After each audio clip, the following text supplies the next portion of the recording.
Alright everybody, we're going to do some homemade wine. I've got some things I want to show y'all, but we're going to lay it out here. I've done the homemade wine video before, but it's been a while and I didn't know what I was doing. I knew what I was doing with the wine, but didn't know about breaking it down and explaining everything, y'all. What you're going to need is you're going to need 4 to 5 cups of sugar. You're going to need whatever juice you get. You want to make sure that it's 100%. Like the Welch's is they have the Welch's grape juice and the Welch's is apple juice, and this is the Welch's white grape juice, and it says 100% grape juice. And if you look at the ingredients, it says white grape juice from concentrate and filtered water. So they always add water to that kind of stuff. So what we're going to do is first things first, you're going to need the grape juice. You want to get the 3 quarts. If you want to make a gallon, it takes about 3 quarts because you are going to add water to it yourself. I don't have a big jug to do it in. I have the gallon jug here, which I'm going to use. I'll bring it out here and show you all in a minute. You're going to need yeast. And at the grocery store like Walmart, they have this Frenchman's bread machine yeast. It's fast acting, rapid rise yeast. Y'all see that? And that's what I use. And when you buy yeast, always check the date. This is good until April of 2021. So, and after you open it, you can refrigerate it. Keep it from going bad. You don't have to refrigerate it, but I do. And we're going to start by putting the sugar. So what I have here is I have this jug here. And I have an old jug that I've used before. And this is going to be my mixing jug, somewhat. So, I got another thing I'll show y'all here in just a second. So you want to put your sugar inside the jug. Just let it go on in there. I've just got a funnel. It makes it a little bit cleaner.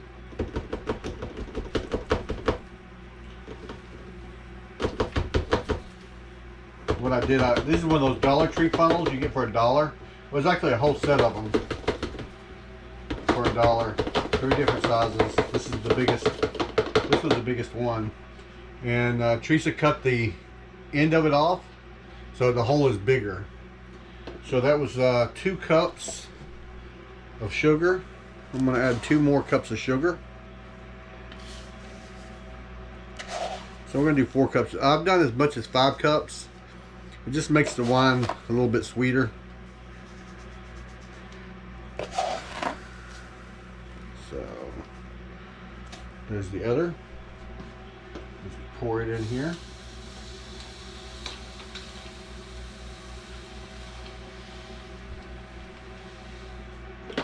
Okay, got the sugar in there.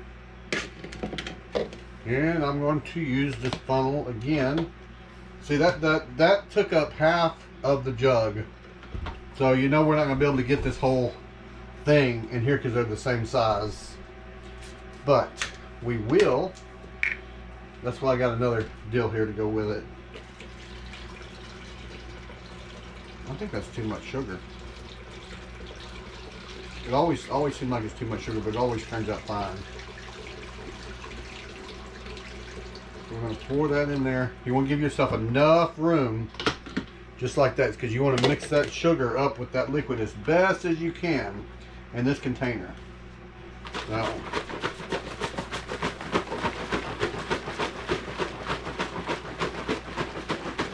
I think a good shaking for, they say 2 to 3 minutes. I'm not going to bore y'all with shaking for 2 to 3 minutes.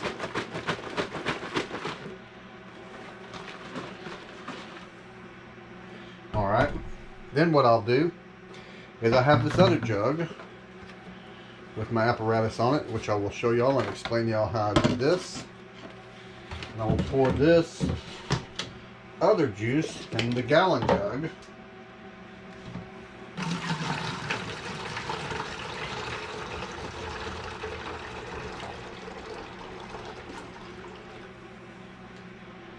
And then the rest of this juice, I might have screwed up here, guys. I should have put this juice in first. Let me do that.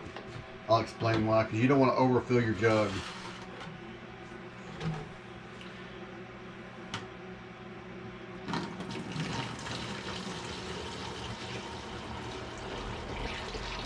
And this is going to be white grape. Leave a little bit there, ain't going to hurt nothing. And pour this in here. You know, that probably tastes like pure syrup. Grape flavored syrup. See how much it brought it up? So, then we will add this. And you don't want to fill it all the way up. You just want to fill it up about 3 or 4 inches from the top. There we go. Just like that. See, it took the whole jug. Don't look like I'm going to have to add water to this one. Then you take your lid, which is one's right here with this apparatus. That's how I'm going to explain to y'all here in just a moment. Actually, no, I just washed my hands, so I'm just going to shake it up like this. Cover it the hole really good. And shake it, and we get all that sugar mixed up. There's still going to be sugar settlement in the bottom, but you want enough sugar in there for the yeast to feed on.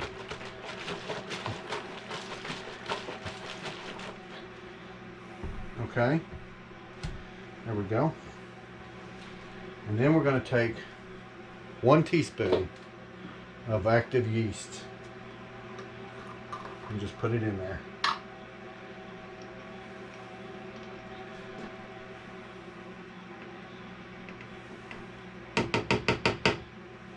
There we go. And from here out, you don't shake it or do anything else with it. Just let it sit. Now, you can get on the internet and buy one of these. I got this from Nothing Edited because she gave me a winemaking kit. And these are really cool. You would make a hole in the cap and you would put water in here up to these 2 little lines right here. And what happens is as the, so there's probably a, I didn't look at the whole kit, but there's probably a rubber stopper that this goes into, or cork, that you would put in here. And what happens is, as the wine builds up pressure, the pressure will go into this tube here, through the water, and back up through here and burp out. That way no kind of insects or fruit flies or anything can get into your homemade wine. But I didn't have this, and I've never had that. That doesn't mean I'm not going to use that, because I am. But what I did was, in the garden center at Home Depot, they got this this hard plastic hose. It's kind of flexible. It isn't real hard. And they use it for making the drip lines for watering gardens. You can also find it in Walmart in the dog food section where they have the fish and stuff.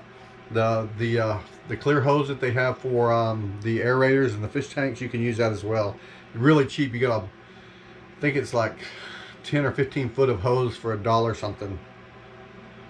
But I already had this because me and Teresa had a whole bunch of this hose for making drip lines for our garden a few years ago.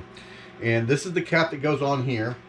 So I just made a hole small enough for the black hose to go into.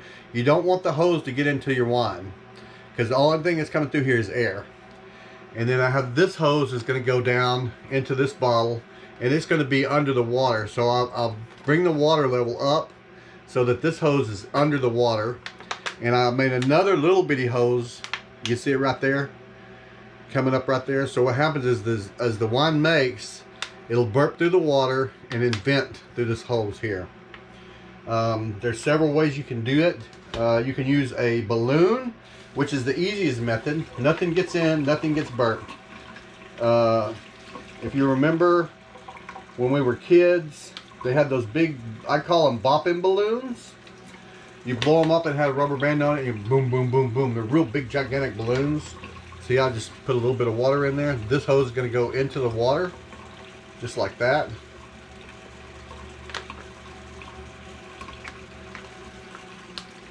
Screw it on there like that, and then this one's going to get screwed onto here.